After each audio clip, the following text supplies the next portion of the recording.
جو نماز میں کرنا جائز ہے لیکن جس کو نہیں کرتے ہیں لوگ، یا جس کو غلط سمجھتے ہیں، جو غلط ہے وہ صحیح بن گیا، جو صحیح ہے وہ غلط بن گیا، ٹھیک، اس کو سمجھتے ہیں، ان میں آج کے دور میں کہوں گا سب سے پہلے جو کام نماز میں کہ نماز کو صحیح کرنے کے لیے جو بھی اعمال ہوتے ہیں وہ نماز کا حصہ ہے اور اس میں کوئی مسئلہ نہیں، جس میں سب سے پہلے آج جو مسئلہ ہوتا ہے نماز میں جو سب سے بڑا خلل ہے موبائل بجنا، ہمارا بس آ گیا ہو، بج گیا، پہلے تو بند کرنا چاہیے، اب بج گیا تو کیا کریں گے آپ معلوم آپ کو، آپ اسے نکالیں گے اور بند کر کے پھر رکھ دیں گے، یہ بالکل جائز عمل ہے چونکہ نماز کے درستگی میں، سمجھ رہے آپ، نکالیں گے بند کریں، میں اس حد تک کہہ رہا ہوں، بہت سارے لوگوں کو دیکھا گیا نکالتے ہیں، ٹھیک، اور میں نے خاص طور سے جو ہے لوگوں کو دیکھا جو ہے نماز میں نکالتے ہیں اور کٹ نہیں کرتے، صلاح ریسیو کر کے صلاح مطلب نماز میں، یہ نہیں کر سکتے آپ کٹ کر سکتے ہیں اور پھر رکھ لیجیے، اب کٹ کرنا بھی اور بند کرنا دونوں جو بھی ہو سکتا ہے آپ نے کیا، اور آپ کا سب کو آئیڈیا ہوتا ہے اپنے موبائل فون بند کیسا ہوتا ہے، نکالا اور ڈال دیا، یہ کیا جا سکتا ہے، پوری لوگوں کی نماز خراب کرنے سے اچھا یہ عمل ہے، ہاں بس یہ مسئلے کا علم نہیں ہوتا، یہ مسئلے کا علم نہیں، اب ہوتا کیا ہے نماز میں گری ہوئی ٹوپی برابر اٹھا کے پہنتا ہوں لیکن موبائل نہیں کٹ کرتا، نہیں غلط عمل، پھر گری ہوئی ٹوپی اٹھانا کہاں سے ثابت ہے، کئی بار گر رہی، ہر بار اٹھتے وقت پہن رہا ہوں، پھر چھوڑ دینا اس کو بھی، جب آپ موبائل کو نہیں بند کر سکتے ٹوپی بھی نہیں اٹھانا چاہیے، پھر تو کیا ہوتا ہے ہم کو علم نہیں مسئلے کا اور لوگ بولتے بھی نہیں، دیکھیے موبائل اگر بچ جائے تو نکال کر بند کرنا درست ہے، آپ لوگ بند کر لیا کیجئے، تو کتنے لوگوں کو علم ہو جائیں گا نا، نہیں یہ تو نہیں بولیں گے، جو علمی مسئلہ یہ ہے کہ بعد میں یا پہلے بول دیا جائے موبائل بچ بھی جائے تو بند کر لیجئے، نماز سے پہلے ویسے احتیاطاً بند کر لینا چاہیے، انسان ہے لیکن غفلت ہوگی، اس کو لگا بند کیا لیکن اس نے بند نہیں کیا تھا، کسی کا لے کے آیا گھر میں کوئی بیمار ہے، کسی نے کہا ہینڈ سیٹ رکھو بھائی تمہارے پاس بیمار ہے تمہارے گھر میں کال کی ضرورت، اس کو استعمال کرنا آتا نہیں بیچارے کو، بچ گیا، تو ایٹ لیسٹ یہ تو معلوم ہو کٹ کر سکتا ہے، تو یہ کرنا چاہیے نماز میں، اس لیے کہ اس سے انشاءاللہ نماز میں کوئی فرق نہیں آتا، ٹھیک، اسی طرح جو ہے نماز میں بات چیت کرنا، ٹھیک، وہ بات چیت جو نماز کی درستگی کا حصہ جائز ہے، لقمہ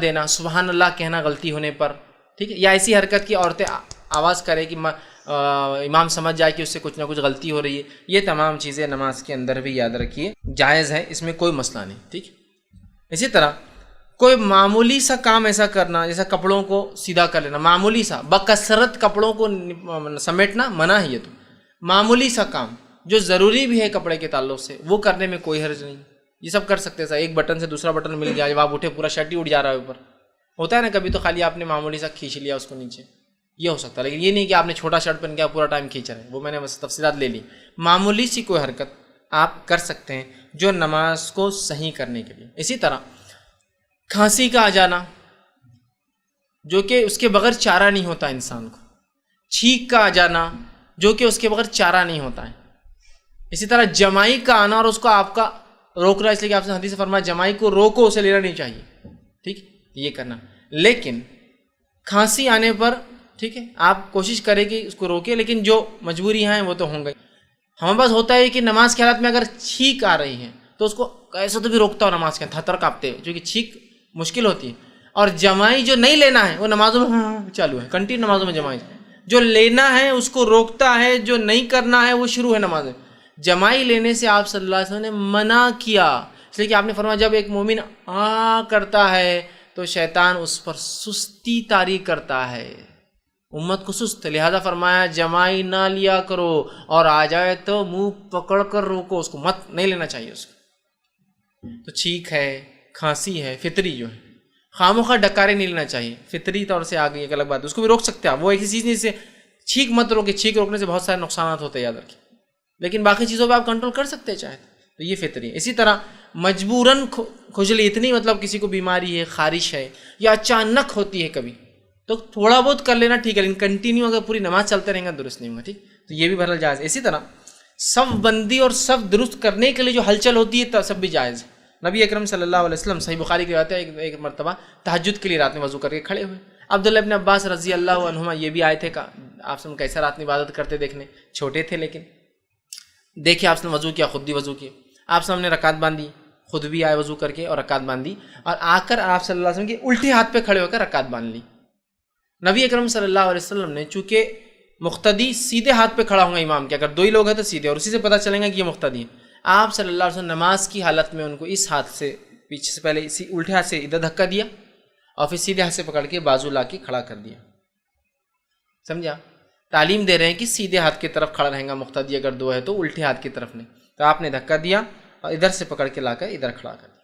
عبداللہ ابن عباس ادھر سے ادھر آئے، کھڑے ہوئے اور کہا اللہ کے رسول نے سورہ بقرہ پڑھ لی، میں نے سوچا اب رکوع کریں گے. پھر سورہ آل عمران پڑھ لی، پھر میں نے سوچا اب رکوع کریں گے. اس کے بعد آپ صلی اللہ علیہ وسلم نے سورہ نساء شروع کر دی تو میں جا کے پھر سو گیا. چھوٹے بچے تھے نا، اتنی دیر انتظار کرتے رہے، سورہ بقرہ پڑھ لی تو کھڑے، سورہ آل عمران ہو گئی اور سورہ نساء شروع ہو گئی تو آپ گئے اور جا کے سو گئے بستر میں. پھر صبح جب فجر کا وقت ہوا اللہ کے رسول نے اٹھایا اور کہا، میرے چہرے پر تھوڑا سا تھپتا اور کہا ایسا نہیں کرنا چاہیے. ایک تو رات میں اٹھے، پھر نماز کے لیے کھڑے ہوئے، پھر جا کے سو بھی. مطلب پڑھنا چاہیے تھا جب تم آئے تھے اپنے گھر سے میرے گھر. آپ کے گھر رکے تھے، آ کے چھوٹے تھے، بچے تھے، رکے تھے اور پھر نماز بھی نہیں پڑھی. تو بہرحال تو آئے کھڑے ہوئے. تو دیکھیے یہاں آپ نے نماز میں کیسا درست کیا. امام تھے آپ تو پتہ چلا جائز چیزوں کو امام نماز میں کر سکتا ہے. اس میں اور بھی چیزیں شامل ہوتی ہیں، جیسا کہ ہمارے مائک کا وہ گر گیا نیچے، جو بھون شروع ہوتا ہے اس کا، پھر کہ کمزور دل والا تو پتہ نہیں اس کے پلسز بڑھ جاتے ہوں گے، ہارٹ بیٹس اس کے تیز ہو جاتے ہوں گے، ہے نا. تو مائک کو اٹھا لیا، مائک کو تھوڑا سا بہت کرا، تھوڑا نیچے کر لیا، چونکہ بہت پوری مسجد کے 100 لوگ تکلیف اٹھاتے ہیں، ہزاروں لوگ جمعے کی نماز میں، ہے نا. تھوڑا کر سکتے ہیں یہ سب چیزیں تھوڑا سا. اسی طرح رکعت تو باندھ لی اور پھر دیکھا سامنے موزی چیزیں، چونٹیاں ہیں، اگر سجدہ کروں گا تو کاٹ سکتی ہے، تو تھوڑا سا امام خود ہل گیا بازو. چونٹیاں ہیں نا، کاٹ سکتی ہے نا اتنی بہت. تو یہ چیزیں. یا پھر نماز کو کھڑے ہو گئے اور غلاظت تھی، رات میں بلی آ گئی مسجد کے اندر، غلاظت کر کے چلے گی، دیکھا نہیں فجر میں امام آیا کھڑا ہوا، کھڑے ہونے کے بعد دکھ رہی غلاظت، سرک جائے. یہ جائز حرکت ہے، یہ جائز ہے. مقتدی غلط کھڑا تھا، آپ سب نے اس کو ادھر سے نکالا، جائز ہے. اسی طرح نماز کے لیے 2 لوگ کھڑے ہیں، امام کھڑا ہے، مقتدی بازو آ کے کھڑا ہے، چونکہ 2 ہی لوگ نماز میں تو صف بننا ضروری ہے، تو صف دونوں کی ہوں گی. اب مصلی آیا ایک اور، اب اس کو کھڑا ہونا تو وہ بازو نہیں کھڑا ہوں گا. اب ٹھیک، وہ کیا کریں گے معلوم، امام کو پیچھے سے دھکا وہ کریں گا تو امام تھوڑا آگے سرک جائیں گا. مطلب آپ پیچھے صف ہو گئی ہو، امام آگے سرک گیا. اگر آگے جگہ ہے تو بیسٹ یہ ہے کہ اگر 2 لوگ کھڑے ہیں تو امام اپنے مصلی سے بالکل پیچھے وہیں کھڑا ہو، اس کے پیچھے والی صف میں، اور مقتدی بازو. جیسی کوئی مقتدی آئے گا اس کو دھکا دیں گا، امام اپنے مصلی پہ چلے جائیں گا، مقتدی پیچھے صف بنا لیں گے. سمجھ رہے آپ؟ لیکن اس کا بھی علم نہیں ہوتا ہمارے پاس. یہ جائز حرکتیں ہیں، یہ جائز آگے پیچھے ہونا یہ نہیں کرتے ہم. اور جہاں جو نہیں کرنا ہے وہ کرے، ٹوپی اٹھا کے رکھ رہے.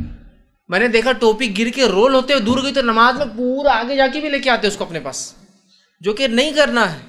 اور جو کرنا ہے صفوں میں، صف بندی کے ادب میں، نہیں ایسا تھوڑی ہو سکتا. ایک امام اور ایک مقتدی ہے تو امام آگے کھڑا اور مقتدی پیچھے کھڑا، یہ تھوڑی نماز ہوں گی، چونکہ صف ہی نہیں بنی. صف کہاں بنی؟ یہ مسئلے کا علم ہونا چاہیے، یہ بہت اہم چیز ہے، یاد رکھیے. ایک مرتبہ میرا ایک قصبے سے جانا ہوا، وہاں الحمدللہ ایک گھرانہ اہل علم تھا، علم رکھتا تھا، بہت چھوٹا دین قصبہ، مجھے نہیں معلوم تھا. اسی دن پہ تعارف ہوا. فجر میں گیا تو 2 آدمی نماز پڑھ رہے فجر کی، اور جلدی نماز تھی اور راستے پہ مسجد تھی وہ. تو جب میں وہاں گیا وضو کر کے جا کر بازو کھڑا ہو چکی، میں ڈرا ہوا تھا کہ اگر میں دھکا دوں گا تو ایک نیا مسئلہ، امام کو دھکا دینے ہمارے بولتے ایک نیا مسئلہ، انہوں نے رسک نہیں لینا. میں خاموشی سے آ کر 2 کھڑے تھے، تیسرا کھڑا ہو گیا. ہمارے 2 اور بھی ساتھی تھے، بولے نہیں ابھی کھڑے ہو جاؤ، یہ گاؤں کی مسجد ہے، بہت جھگڑے ہو جاتے ہیں، چھوٹی چھوٹی چیزوں پہ جھگڑے ہو جاتے ہیں. جیسی میں بازو کھڑا ہوا، امام علم رکھنے والا تھا، وہ آگے بڑھ گیا خود بخود، وہ آگے بڑھ کے چلے گئے مصلی، چونکہ وہ ایگزیکٹلی اپنے مصلی سے امامت کے پیچھے کھڑے تھے. ایک آدمی بازو جیسی میں کھڑا ہوا وہ آگے چلے گئے، اور پھر ہمارے بازو والے کھڑے ہوئے، سب بن گئے پیچھے. ان کو علم تھا اس مسئلے کا. بعد میں وہ دیکھنے لگے، ارے بولے آپ نے مجھے وہ نہیں کیا. میں نے کہا ہم کو پہلے ڈر لگا ہوا تھا، ٹھیک ہے، کہ آپ کو دھکا دیتا رہے، کہ میں بازو والا شروع ہو جاتا ہم کو ثواب کی نیت سے کہ امام کو دھکا دے رہا، امام کو ہٹا رہا نماز میں، اتنا بڑا گناہ. تو میں نے رسک لینا پسند نہیں کیا کہ امام کو ہٹانے کا. وہ بھی ہنسنے لگے، کہا نہیں صحیح کیا آپ نے، بولے علم نہیں ہوتا لوگوں کو. لیکن اس مسجد میں الحمدللہ ہم لوگ علم رکھتے ہیں اور ہم لوگ ایسا عمل کرتے ہیں. میں نے کہا بڑی بات ہے، لیکن بھائی ہر جگہ کی حالت اس طرح سے نہیں ہے، ٹھیک. تو یہ آپ یہ ہلچل جائز ہلچل ہے، آپ کر سکتے ہیں، ٹھیک. اسی طرح امام خرت بھول جائے، غلطی ہو جائے تو آواز دینا، یہ بھی میں نے تفصیلات آپ کر سکتے ہیں. اسی طرح نماز میں آپ کے آگے سے کوئی جا رہا ہے تو آپ اس کو نماز کی حالت میں روک لیں گے، ٹھیک ہے. یہ جائز عمل ہے. ہمارے پاس کیا ہوتا ہے دیکھیے، ایک کیس تو یہ ہوتا ہے نماز میں آپ کھڑے، کوئی چلا گیا، اب وہ گئے اور دل میں کچھ نہیں، اس کو بس دل میں. دوسرا کیس دکھتا نہیں گیا، نماز پڑھ رہا تھا میں اور چلے گئے میرے سامنے سے، مطلب وہ سمجھتا نماز ٹوٹ گئی اس کی.